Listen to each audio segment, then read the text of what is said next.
Fala família, tudo bem? Seja muito bem-vindo ao meu canal. Eu sou o David Silva, eu sou especialista em neuromarketing e hoje eu vou explicar para você qual é a diferença entre brand e marketing. E claro, como que você pode usar isso no seu negócio, seja você também um profissional de marketing, brand, você entender essas diferenças é muito importante. Fica comigo, não esquece de dar o like nesse vídeo e, claro, seguir o canal para que a gente possa alcançar mais pessoas com esse conteúdo, tá bom? Bom, vamos lá para a aula que vai ter muito conteúdo bacana aqui para você. Valeu!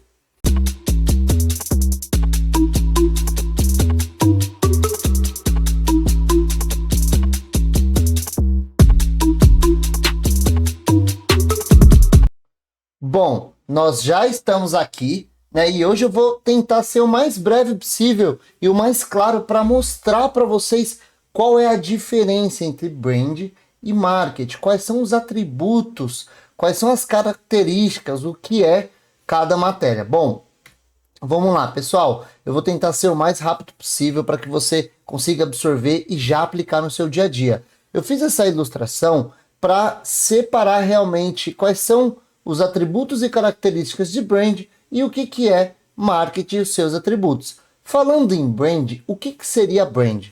Propósito, tom de voz, valores, personalidade, posicionamento, cultura, experiência, confiança. E agora, o que seria marketing?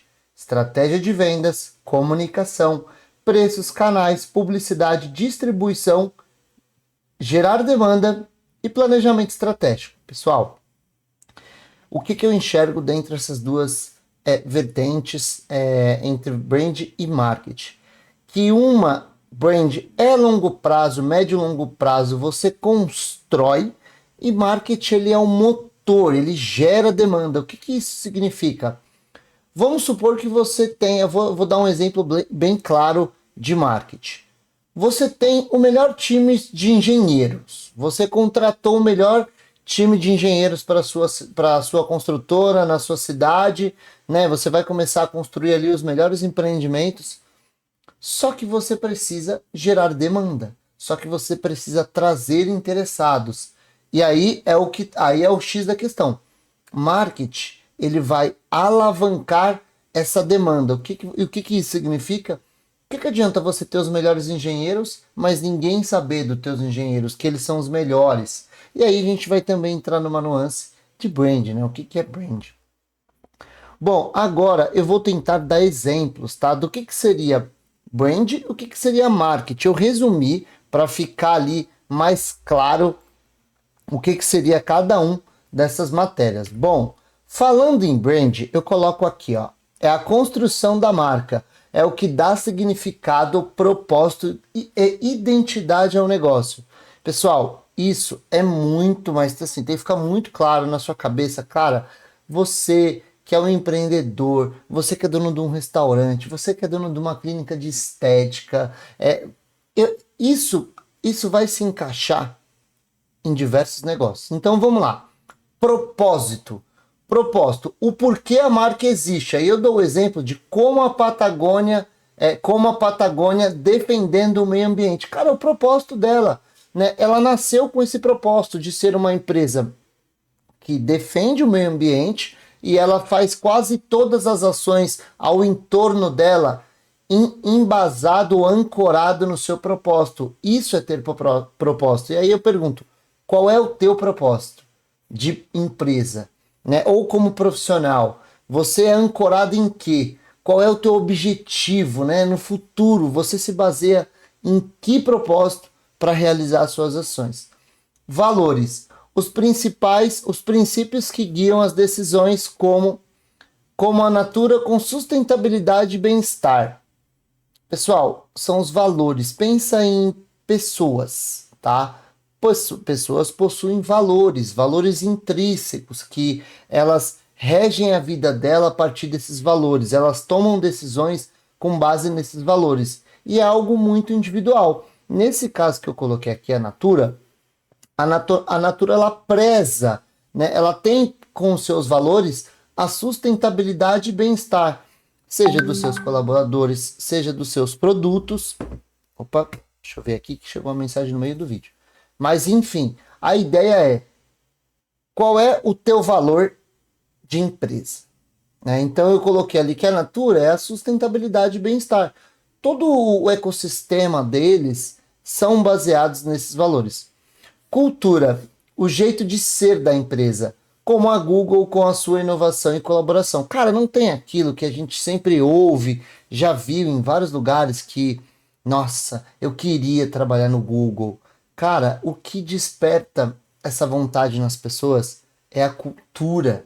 É o que eu coloquei aqui, inovação e colaboração. Cara, lá no escritório do Google você pode ter 7, 8 tipos de restaurante, você pode levar os seus filhos para o trabalho, você pode trabalhar 100% remoto da sua casa. É claro, não são flores, tá? Nem tudo são flores, mas muitas pessoas se identificam com essa cultura. É uma cultura que você precisa desenvolver na sua empresa e a partir dessa cultura você implementar, claro, para os colaboradores, para os fornecedores, para os seus clientes entenderem qual é a cultura da empresa. Personalidade, o tom e estilo da marca, como a Netflix é divertida e próxima. Cara, todos nós aqui sabemos o quanto que a Netflix é engraçada, ela sempre está comentando ali no meme da internet. Cara, isso é a personalidade da pessoa. Faz uma autoavaliação da sua personalidade. Você é uma pessoa mais observadora? Ou você é uma pessoa mais divertida, menos... Você é uma pessoa mais contida ou uma pessoa mais amostrada? Será que não faz parte ali da sua personalidade? As marcas também possuem, as empresas possuem personalidade. Pessoal, isso é construção, isso é brand. Esses atributos precisam estar definidos na hora de você construir a sua marca. CX, eu coloquei CX, que seria a experiência do cliente. Em inglês a gente costuma chamar de Customer Experience. O que o cliente sente em cada contato, como a Apple com as lojas e o seu suporte impecável. Pessoal, para mim é o atributo principal, porque experiência gera lembrança, lembrança gera conexão das pessoas com as marcas que elas gostaram ou não. Eu posso ter uma experiência positiva e uma experiência negativa. Então prestem atenção nesse atributo. Esse eu colocaria como um atributo chave. O corpo principal ali de brand, eu colocaria como experiência do cliente. Qual é a experiência que o seu cliente tem do primeiro ao último contato e depois de comprar o seu produto ou serviço? Como que ele se sente perante ao pós-venda, um problema com uma troca, um defeito, ou até uma boa avaliação, uma avaliação negativa, e como que vocês vão responder? Isso é CX. E claro, conexão é o vínculo afetivo com o público, como a Coca-Cola em momentos de celebração.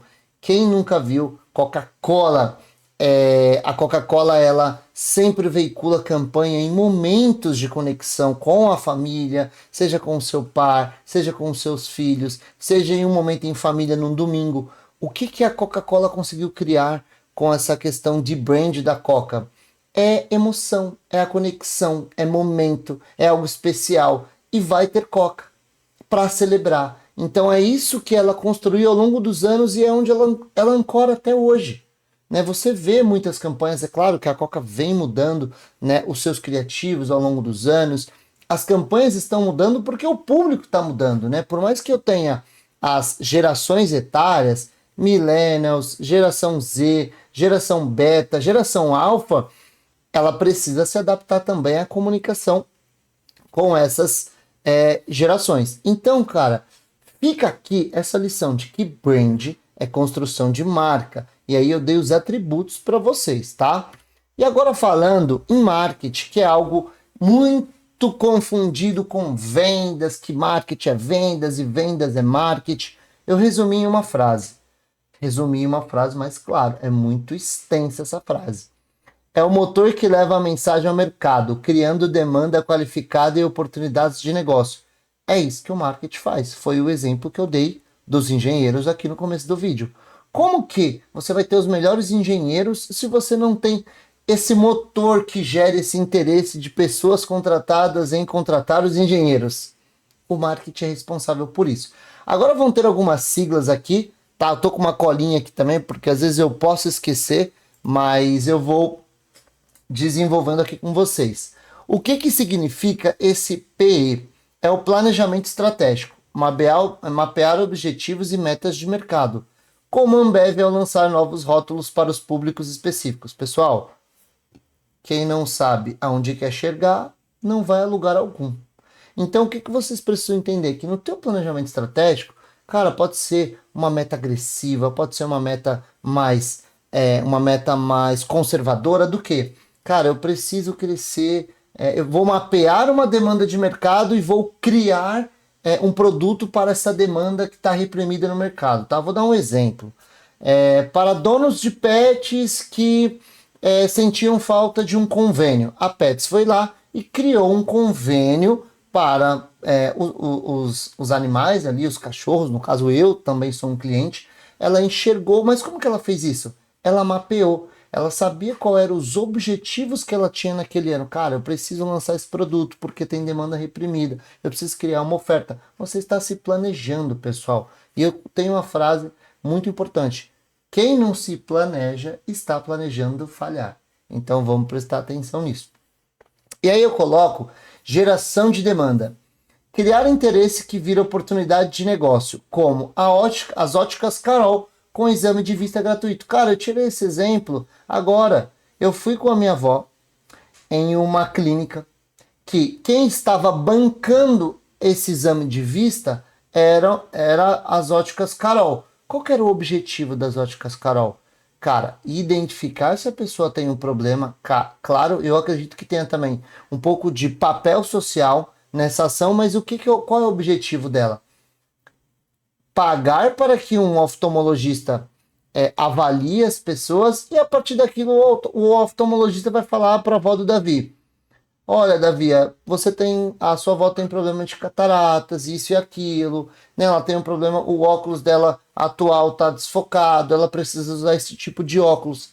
Cara, ela gerou uma demanda, a Óticas Carol. E o que acontece? Uma oportunidade de negócio. Eu fui lá na ótica e fechei um óculos para minha avó. É basicamente isso. Isso é gerar demanda. E aí eu te pergunto, como que você cria ou gera demanda, oportunidades de negócio hoje na sua empresa? E aí eu coloco esse posicionamento competitivo. Como a marca quer ser percebida frente às concorrentes? Como a Nubank se colocando como banco mais digital. É isso. É o posicionamento que você é um pouco mais incisivo, sabe? Na tua campanha. O melhor, o maior, o mais atraente, o mais antigo. É um posicionamento. Isso é marketing. Isso gera interesse nas pessoas. Pô, mas eles são os primeiros. Nossa, mas eles são os únicos. Nossa, mas eles são os mais antigos. Nossa, eles são os mais novos. Eles são os mais tecnológicos. É isso que você precisa entender.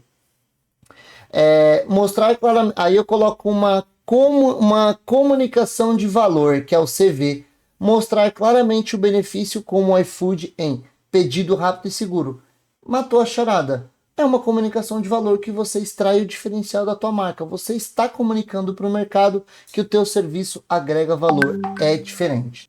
Ou seja, aqui eu coloquei campanhas de aquisição, que são ações para conquistar novos clientes. E aí eu dou um exemplo de como o Spotify faz com testes gratuitos. Qual que é o termo que a gente chama no marketing de freemium, né? Que são programas ou aplicativos ou soluções que você oferece. O freemium ali, que é uma parte do aplicativo que é para pessoas que pagam, né, por aquelas funcionalidades, só que você está oferecendo um período gratuito. Isso é freemium, que a gente costuma falar. Então, cara, como que você pode pensar hoje no seu negócio para fortalecer? Como eu coloco aqui, é o motor que leva a mensagem ao mercado, criando demanda qualificada e oportunidades de negócio.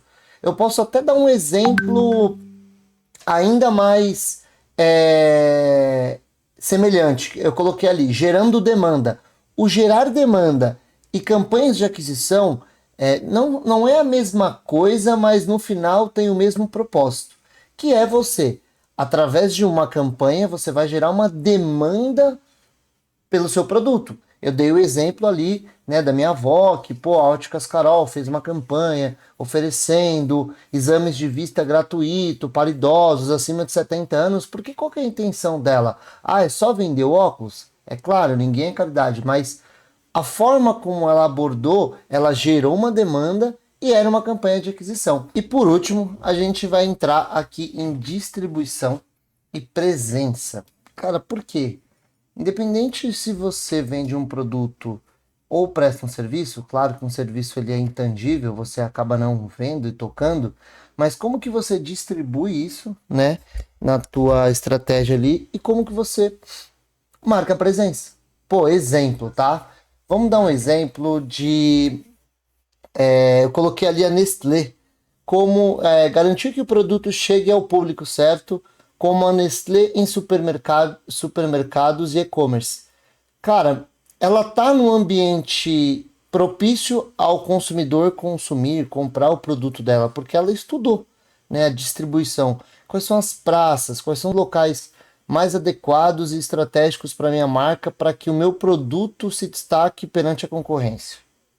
Entende? Então, assim, resumidamente, é isso, né? Espero ter sanado as dúvidas de vocês quanto ao o que é brand, o que é marketing, né? Então, nesse canal aqui, eu vou falar muito sobre neuromarketing, neurovendas e neurobrand.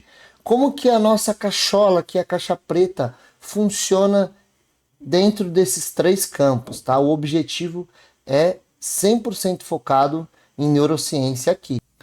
Muito bem. Bom, esse foi mais um vídeo sobre a diferença entre brand e marketing. Obrigado por ficar aqui comigo até o final desse vídeo. Valeu!